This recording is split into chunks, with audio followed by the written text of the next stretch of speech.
8 દિવસ સુધી ખેતરની પરિક્રમા કરતી રહી ગાય. લોકો ચમત્કાર માની પૂજા કરવા લાગ્યા. ઉત્તર પ્રદેશના શ્રાવસ્તી જિલ્લામાંથી એક અનોખો અને ચોંકાવનારો કિસ્સો સામે આવ્યો છે. અહીં એક ગાય સતત 8 દિવસ સુધી એક જ ખેતરની આસપાસ ચક્કર લગાવતી રહી. સ્થાનિક લોકોએ તેને દૈવી ચમત્કાર માની લીધો અને ગાયની પૂજા અર્ચના શરૂ કરી દીધી. પરંતુ હવે આ સમગ્ર ઘટનાની હકીકત સામે આવી છે. જેમ જેમ ભીડ વધતી ગઈ તેમ સ્થાનિક પ્રશાસન અને પોલીસ પણ સતર્ક બન્યા. આખરે પોલીસે હસ્તક્ષેપ કરીને ગાયને સુરક્ષિત રીતે તેના માલિકને સોંપી દીધી હતી.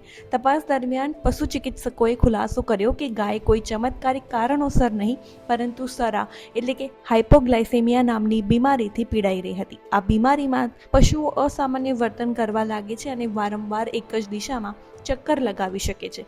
ડોક્ટરે ગાયને સારવાર રૂપે ઇન્જેક્શન આપતા જ તેની સતત ચાલતી પરિક્રમા બંધ થઈ ગઈ. હાલ ગાયને વધુ સારવાર માટે મોકલવામાં આવી છે અને તેની તબિયત પર નજર રાખવામાં આવી રહી છે.